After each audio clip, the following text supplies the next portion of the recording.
Hello जय Hind friends, आप लोग कैसे हैं। आशा करता हूँ बहुत अच्छे होंगे आप लोग। तो आधुनिक भारतीय इतिहास जीएस दृष्टि में जो है आज आपका टॉपिक होगा भारत छोड़ो आंदोलन 1942 एवं कैबिनेट मिशन। और ये हिस्ट्री का 28वां क्लास होगा। और इसमें वीडियो जो है अंत तक आप ज़रूर देखिएगा और ज़्यादा से ज़्यादा इसको लाइक शेयर करिए। और सब्सक्राइब नहीं किए हैं तो सब्सक्राइब करिए, बेल आइकन प्रेस करिए। तो चलिए स्टार्ट करते हैं वीडियो आज की हम।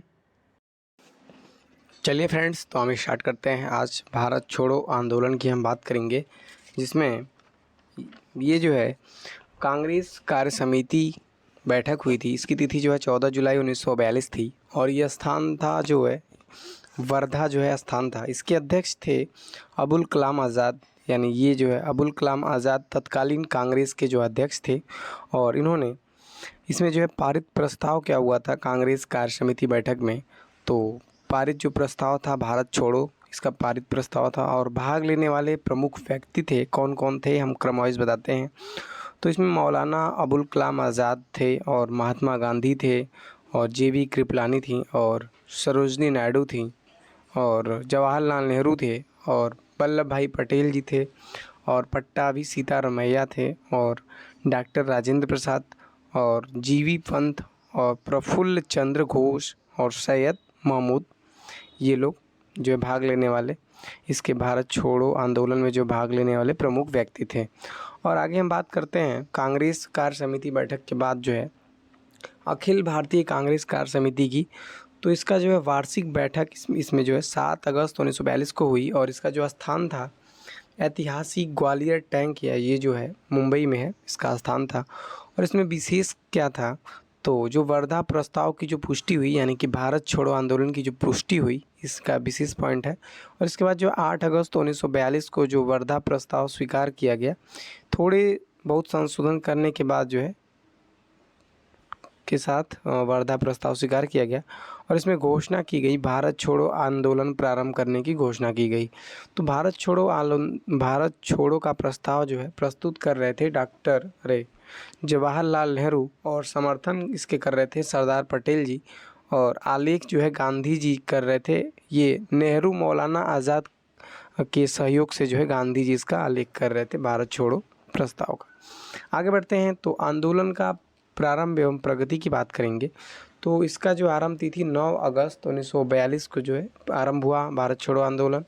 और इसमें जो ऑपरेशन जीरो आवर की का ऑपरेशन किया गया, प्लान बनाया गया। और गिरफ्तारी इसमें जो है गांधी जी एवं कांग्रेस के अन्य शीर्ष नेताओं की जो है इसमें गिरफ्तारी की गई।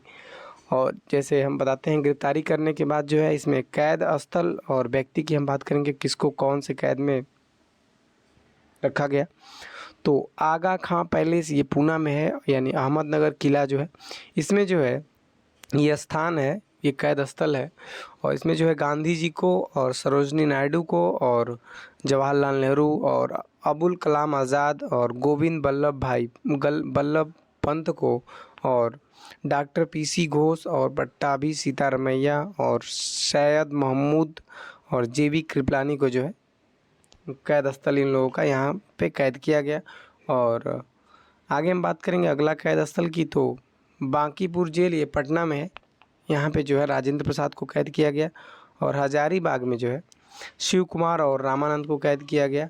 और इसके बाद हम बात करेंगे आंदोलन में भागीदारी जो है, ये समूचे देश की भागीदारी थी आंदोलन में। और सर्वाधिक प्रभावित क्षेत्र कौन कौन सा था, तो बम्बई, बंगाल, बिहार, उड़ीसा, यूपी एवं मद्रास जो है ये सबसे ज़्यादा प्रभावित क्षेत्र था भारत छोड़ो आंदोलन में।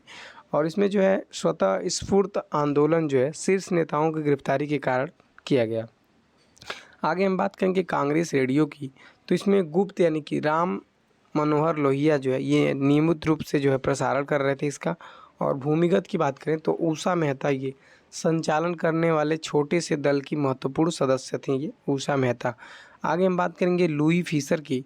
तो ये अमेरिकी पत्रकार थे लुई फिशर, और ये इन्होंने महात्मा गांधी के जीवनीकार थे। ये लुई फिशर महात्मा गांधी के जीवनीकार थे और इन्होंने जो है भारत छोड़ो आंदोलन के दौरान महात्मा गांधी के साथ थे लुई फिशर।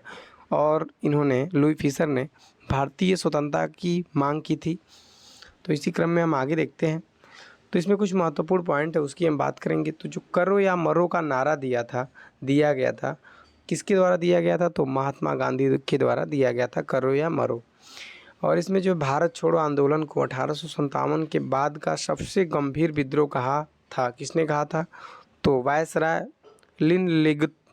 लिथगो ने कहा था, लिथगो ने। और इसकी हम बात करेंगे, भारत छोड़ो आंदोलन के दौरान जयप्रकाश नारायण फरार हुए थे। तो कहाँ फरार हुए थे? तो ये कहाँ से?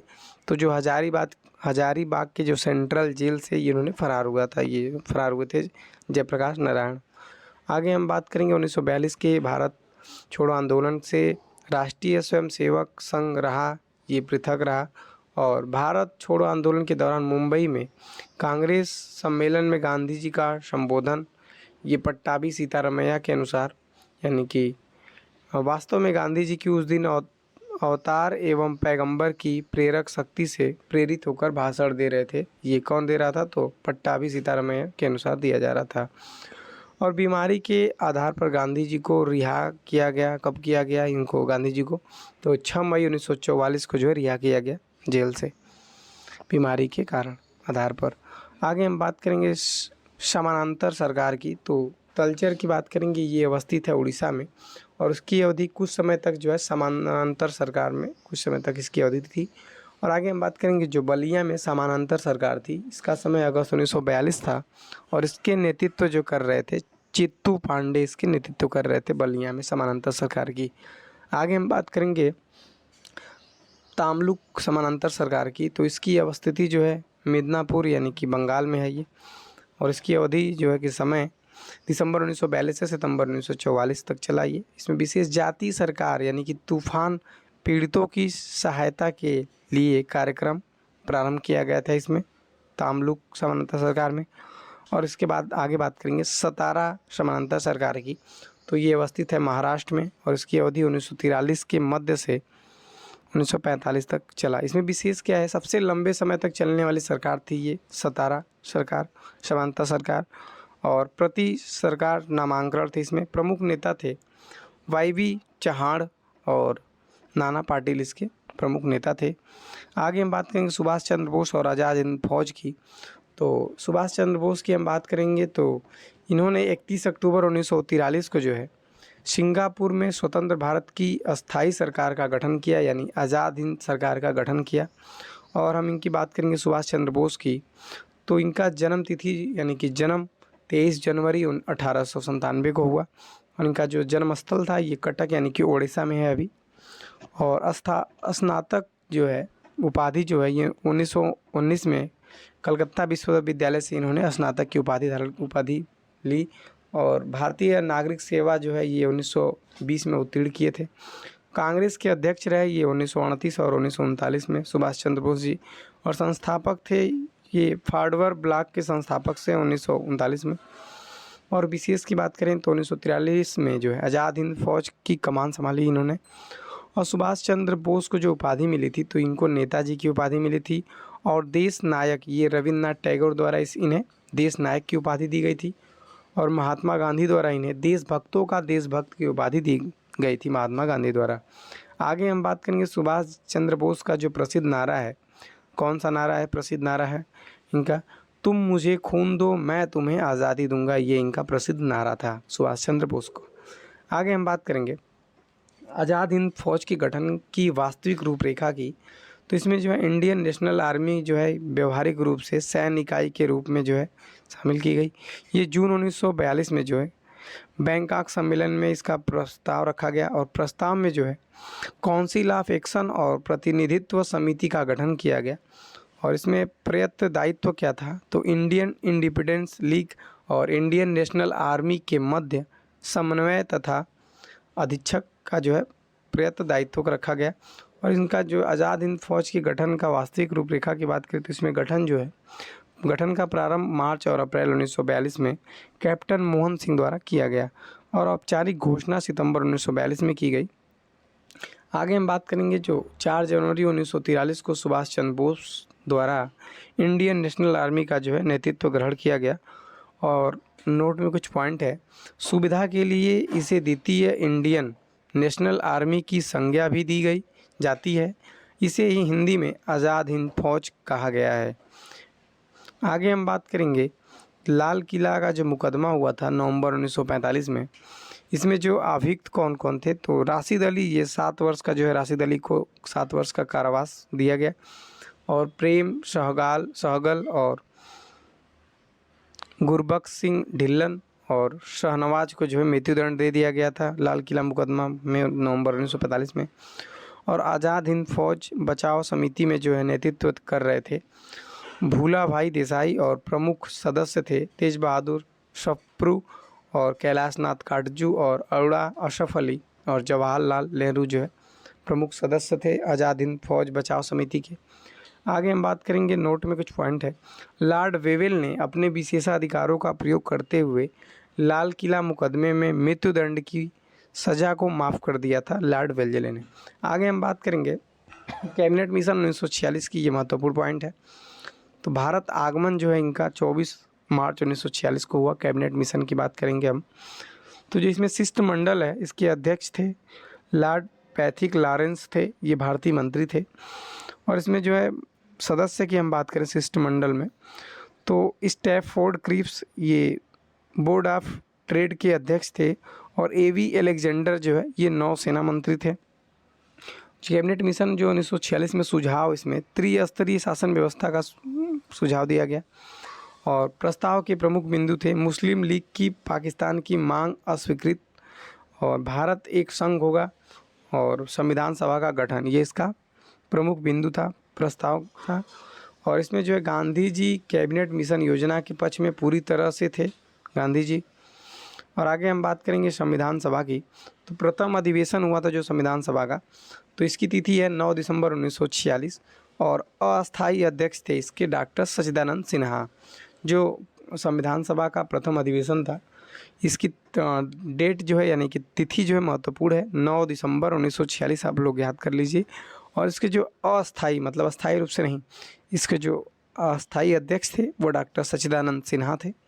और जो द्वितीय अधिवेशन हुआ था, इसकी तिथि जो है 2 दिन बाद, मात्र 2 दिन बाद, यानी कि 11 दिसंबर 1946 को जो है द्वितीय अधिवेशन हुआ। और ये स्थान महत्वपूर्ण है, दिल्ली में हुआ था ये। और इसके अस्थाई, यानी कि पहले जो है अस्थाई अध्यक्ष थे और अब जो है अस्थाई अध्यक्ष हो गए, तो इसके अस्थाई अध्यक्ष हो गए डॉक्टर राजेंद्र प्रसाद जो है द्वितीय अधिवेशन में जो है। और आगे हम बात करेंगे संविधान सभा के गठन से पूर्व की गतिविधियां क्या क्या थी, तो इसमें गतिविधि की बात करेंगे तो स्वराज विधेयक 1895 ईस्वी, यानी कि संविधान सभा के सिद्धांत का सर्वप्रथम दर्शन हो बाल गंगाधर तिलक के निर्देशन में तैयार किया गया। और महात्मा गांधी 20वीं सदी में सर्वप्रथम संकेत दिए, यानी भारतीय संविधान भारतीयों की इच्छा अनुसार ही होगा, इन्होंने सर्वप्रथम संकेत दिया महात्मा गांधी ने। और उसके बाद हम बात करेंगे तो कैबिनेट, यानी कि मोतीलाल नेहरू, ये वर्ष 1924 में ब्रिटिश सरकार के सम्मुख संविधान सभा के निर्माण की मांग की मोतीलाल नेहरू ने।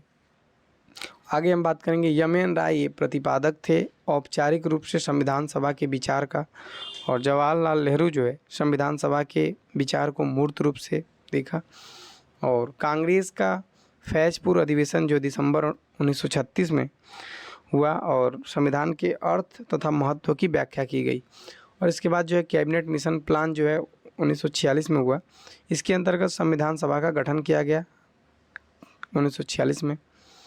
तो इसी क्रम में आगे हम देखते हैं महत्वपूर्ण तथ्य की कैबिनेट मिशन योजना के अनुसार संविधान सभा के चुनाव हुए थे, तो जुलाई 1946 में हुए थे। और संविधान सभा के निर्माण के लिए प्रत्येक प्रांत को 10 लाख लोगों के लिए एक प्रतिनिधि के अनुपात में जनसंख्या के सांप्रदायिक आधार पर स्थान दिए जाने की व्यवस्था थी। तो किसके द्वारा, तो कैबिनेट मिशन योजना में इसकी व्यवस्था थी। संविधान सभा के लिए चुनाव हुआ तो 296 सदस्य, यानी कि ब्रिटिश भारत के प्रांतों से निर्वाचित सदस्य थे, जिसमें 208 जो है ये कांग्रेस से थे, 73 जो है मुस्लिम लीग थे, और 15 जो है अन्य दल थे। इसमें स्वतंत्र उम्मीदवार की हम बात करें तो अन्य दल जो, तो संविधान सभा में कुल 389 सदस्यों का प्रावधान था, जिसमें 296 ब्रिटिश भारत के प्रांतों से जबकि 93 देसी रियासतों के प्रतिनिधि थे। और आगे हम बात करेंगे अंतरिम सरकार की। तो इसका जो अंतरिम सरकार का गठन के लिए निमंत्रण 12 अगस्त 1946 को दिया गया और इसमें लॉर्ड वेवेल द्वारा कांग्रेस अध्यक्ष जवाहरलाल नेहरू को दिया गया गठन के लिए निमंत्रण और घोषणा की गई जो अंतरिम सरकार की 24 अगस्त 1946 को इसकी घोषणा की गई जवाहरलाल नेहरू के नेतृत्व में। और भारत की पहली अंतरिम राष्ट्रीय सरकार की जो है घोषणा की गई और गठन जो है 2 सितंबर 1946 को हुआ। प्रारंभ में जो है मुस्लिम लीग की भागीदारी नहीं थी और 16 अगस्त 1946 को जो है मुस्लिम लीग द्वारा सीधे कार्यवाही दिवस हेतु सुनिश्चित किया गया और अक्टूबर 1946 में मुस्लिम लीग के 5 सदस्य अंतरिम सरकार में जो है शामिल हुए ये अगस्त 1946 में। और अंतरिम सरकार जो है 2 सितंबर 1946 की हम बात करें तो खाद्य एवं कृषि मंत्री थे इस समय डॉक्टर राजेंद्र प्रसाद और रक्षा विभाग देख रहे थे बलदेव सिंह और विदेश मामले जो है देख रहे थे जवाहरलाल नेहरू। ये अंतरिम सरकार की जो बात है। आगे हम बात करते हैं। तो इसी क्रम में आज का वीडियो यहीं समाप्त होता है अंतरिम सरकार के बाद जो है। और कल हम बात करेंगे भारत का विभाजन एवं स्वतंत्रता की बात करेंगे जिसमें हम आपको बताएंगे। चलिए फिर फ्रेंड्स मिलते हैं कल हम नेक्स्ट वीडियो में। उसके बाद चार्टर एक्ट हम बताएंगे कल आपको। भारत का संवैधानिक विकास कैसे कैसे हुआ ये सब बताएंगे। तो चलिए आशा करते हैं कि आज का वीडियो आपको बहुत अच्छा लगा होगा। तो लाइक शेयर कमेंट अवश्य करिए और चैनल को सब्सक्राइब नहीं किए हैं तो सब्सक्राइब करिए, बेल आइकन ज़रूर प्रेस करिए और अपने दोस्तों में ज़्यादा से ज़्यादा शेयर करिए, इसको सब्सक्राइब करवाइए। चलिए मिलते हैं नेक्स्ट वीडियो में, तब तक के लिए जय हिंद।